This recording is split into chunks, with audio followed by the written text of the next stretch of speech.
Welcome. where we're going to be talking about, Alliances.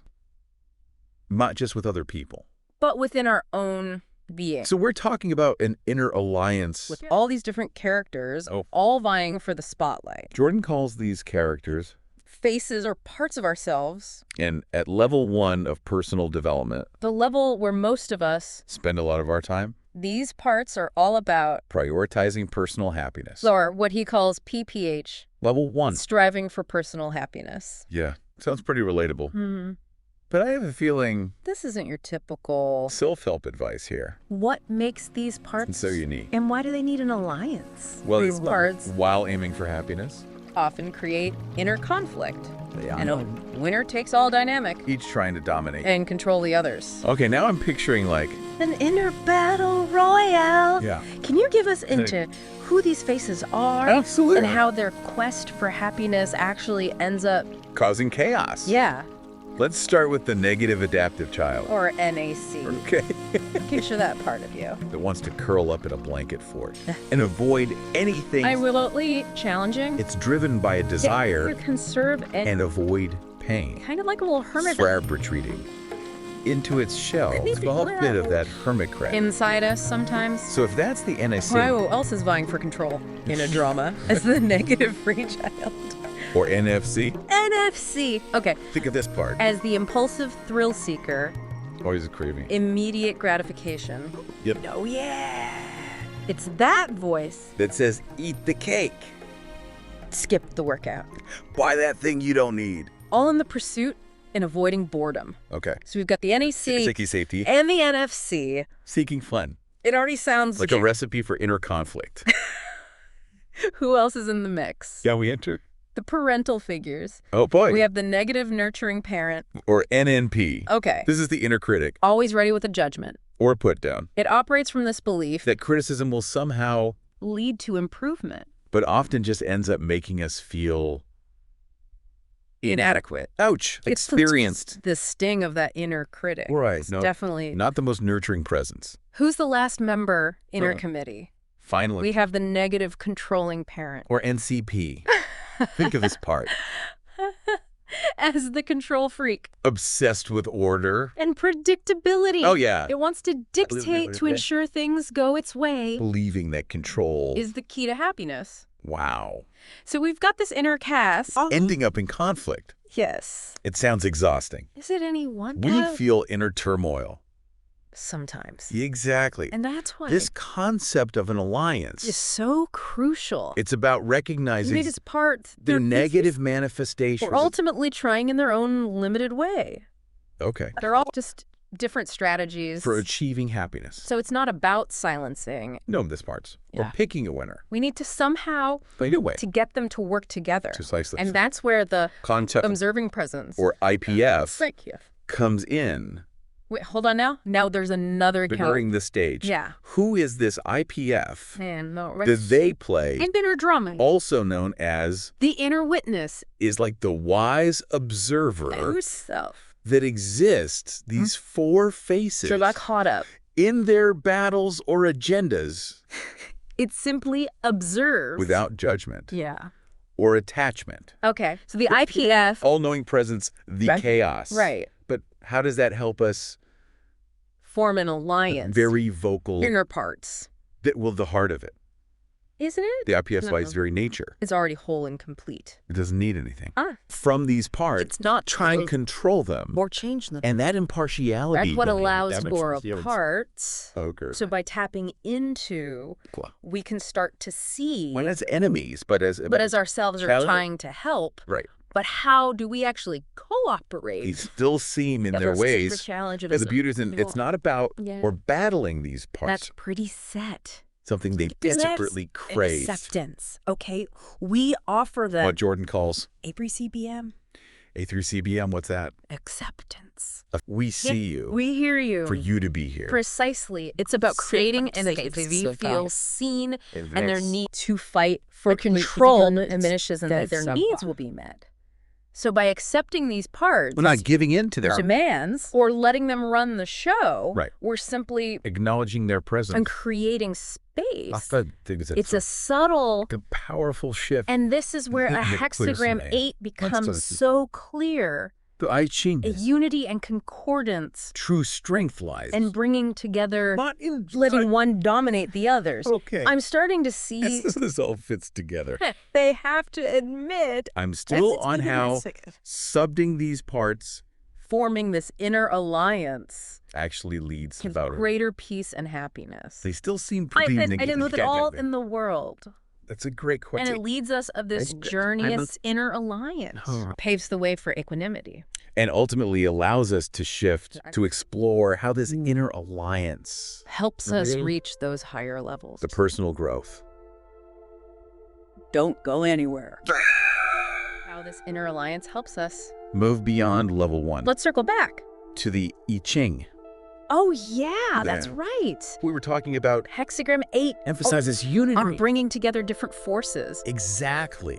I'm curious to hear how this ancient wisdom to our modern understanding. Wait, one of the key concepts associated with Hexagram 8 is this idea of patronage. Patronage? Now, before you conjure up stuffy aristocrats, think of it more like a benevolent guide or protector. A benevolent guide. How does that relate to our inner alliance? And those 4 faces. We're discussing the NSC. NMP. NNP. NNCP. Imagine the IPF. The impartial observing presence. As the patron of these parts. It doesn't seek to control them mature or force them into submission. Instead, it provides safety and belonging where they can coexist without needing to fight for dominance. So it's like the IPF is creating a safe haven for these parts to express themselves without feeling threatened. Exactly. And this is where that shift from level 1 to level 2 starts to happen. Remember, the focus is all about our personal happiness. RPPH. Right. That inner battle royale. We were talking about. Yes. But how does shifting to level 2 even look like? Is about achieving equanimity. Equanimity, okay. A state of inner peace and balance, where we're less reactive to the ups and downs of life. Okay.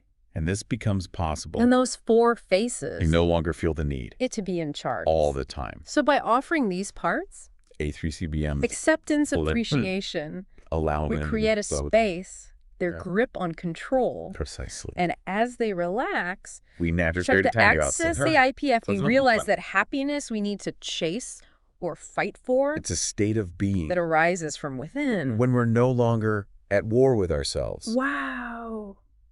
That's a powerful shift. Perspective. It sounds incredibly liberating. To be free from the constant inner struggle. For happiness. But I have to ask, how does this translate into our everyday lives? Do we just float around? In a blissful bubble from reality? That's a great question.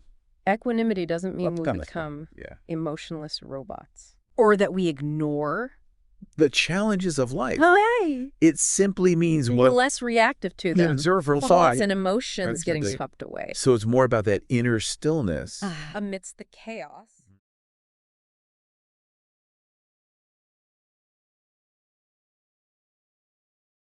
Rather than trying to eliminate chaos altogether. Exactly. And those 4 faces vying for control.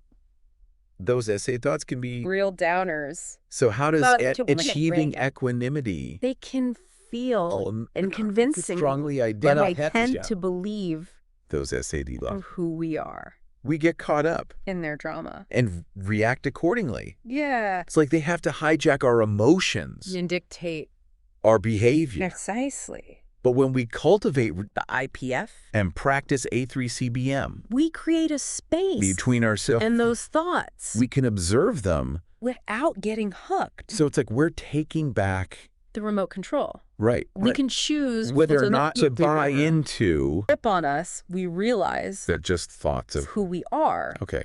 Yeah. So equanimity helps us from those negative thoughts. But there's also a connection of personal development, right? Yes. You mentioned something, wishing happiness. On others. Well, level 3 is about that sense of passion and connection. It's about wishing happiness. Not just for our own benefit. But because we genuinely care. About their well-being. That's right. Beautiful concept. But I have to be honest. Sometimes it feels hard enough to wish happiness. On myself. Let alone everyone else. How does achieving equanimity make that kind of selfless love. That's where really interesting when those four faces feel included and accepted through the inner alliance. Their need to fight for personal happiness diminishes all the resources or demand that their needs above everyone else's by creating peace within create space the love and compassion to flow outward. Precisely. And this is where true power comes into play. When we achieve that inner harmony, when we're no longer by our own personal dramas, we naturally become more attuned to experiences. So it's not that selfless saints. Right. It's more that we create the conditions for genuine compassion to arise. Exactly. And that compassion, that ability to connect with others from a place of understanding, the empathy, is what truly allows us to form alliances in the wider world. All so insightful. I'm starting to see how this inner work forming an alliance ourselves that extend our own personal lives. It's a beautiful realization, and it's a journey we can all embark on one step at a time. By cultivating, practicing A3CBM, and moving toward we create the foundation more peaceful and connected world. This has been deep dive. We made a whole new perspective on personal growth and the power within ourselves and our relationships. We'll be back to explore how we can apply these insights to navigate relationships and create more harmony in our lives. Don't go anywhere. Welcome back to our deep dive into the concept of alliance. Guided by Jordan's work. With the I Ching. We've been exploring this idea of forming an inner alliance. With different parts of ourselves. The NFC, NNP, and NCP, those faces that are all striving for personal happiness. At level 1. And we've seen in cultivating the impartial observing presence. The IPF. Right. And offering those parts A3CBM. Acknowledgement, acceptance, appreciation. Affection, and allowing it's like us to create an ILI. Yeah.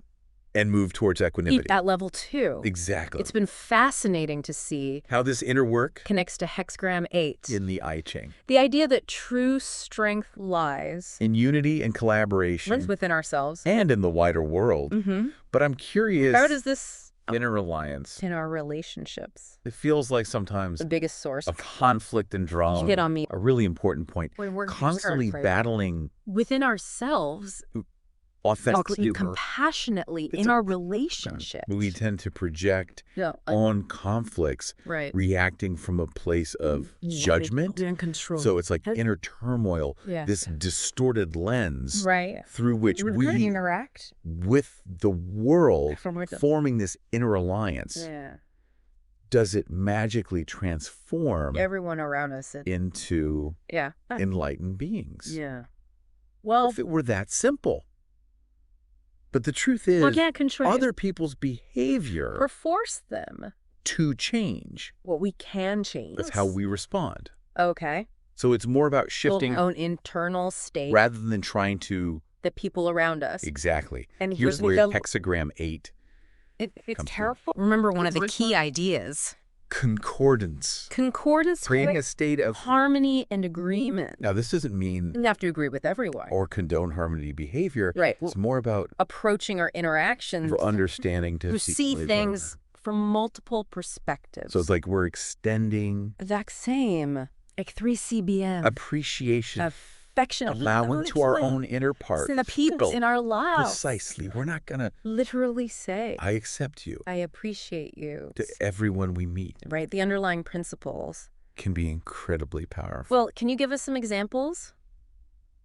Of how this in real life situation. Those times when we're dealing with someone who's being particularly challenging. Absolutely. Imagine you're interacting with someone who's being or judgmental in the past, reacted defensively, or trying to prove them wrong. It's like winner takes all dynamics. At interpersonal level, I know that pattern all too well. Right. It's like we get hooked in this negative spiral. Exactly. But with this concept of alliance in mind, you can approach the situation differently. Instead of enemy them, you can recognize their behavior stemming from their own version for the faces. So it's about where they're caution for where they're coming from. even if their behavior isn't justifiable. Precisely, like condoning their behavior, but rather through a lens. And from that place, you can choose to respond in a way firm and kind. Makes so much sense. It's like we're taking a step back. Have that drama. And choosing to respond from a more grounded place. And that's this inner alliance. It's not about being passive or letting people it's a walk all over us. It's about accessing deeper level that allows us challenging situations with more and skill. It's amazing to think that this ancient wisdom idea of a life can offer such practical guidance for our modern lives. It truly is the enduring power of timeless principles. And the beauty of it it's rich and insightful. This is such a rich and insightful. I feel like we've gained so much these concepts. Any final thoughts for our listeners remember that both enlices. Both within ourselves and with others. It's a powerful path to creating a more peaceful and harmonious world. It starts with that inner work. That willingness to understand and accept of ourselves. And from that place, we can extend of compassion and connection to the world around us. Thank you so much for joining us on this deep dive into the concept. We hope you found these insights valuable and that they inspire you to create more in your own life. Hexagram 8 Alliance is coming right out of leading the troops or army, and so it may often be associated with an alliance with another person, but we're going to talk about it as an alliance with yourself. And so when you have an alliance with yourself, you're your own ideal parental figure. But also between your parts, if there is a willingness to defer to the other polarity, the other side of our modified Kabbalah tree of life, then it's positive adaptive child and positive free child. That is what distinguishes them primarily from negative adaptive child and negative free child, because when they're the negative sides, they are opposing and trying to suppress or disagree with the other side. They're trying to get the negative controlling parent, negative nurturing parent enlisted on their side and avoid the criticism of that inner critic. However, the positive adaptive child and positive free child are not worried about criticism, and so it's easy for them to defer to the other side. The positive free child being playful, not worried so much about consequences, but willing to hand it off to the positive adaptive child if there is joy and pleasure in accommodating the needs of others and following rules and boundaries and limits. And so, how do we bring this out in ourselves? Well, one way is what I call the third person exercise. You say, I am proud of blank, and you just put your name in there. Or I want to validate blank and then you just list whatever it is. It's particularly useful if it is in the wake of some decision that you're not so sure about or you don't feel so good about. But if you say, I'm proud of myself, or I'm proud of blank, insert your name, for trying, or for taking a stand, or for not accepting how things are, and trying to make things better. And yes, that is aligned with prioritizing personal happiness, PPH, but remember, level 2 is about equanimity and acceptance of prioritizing personal happiness. If we're just saying prioritizing personal happiness is bad and shouldn't happen, because that's level 1 and that's suffering, that's attachment, and that brings on the negative adaptive child, the negative free child, then you're not going to get to level 2, you're still at level 1, right? So in this exercise, in this alliance, we're making ourselves allied with the personality, with the self, but at the same time, because we're using the third person, we're distinguishing ourselves as not being that self that is doing the thing that you are proud of, right? You're being a parent to yourself. You're the parent to yourself. You're not yourself. I know it's a little confusing, but if you try it out, I'm sure you'll see how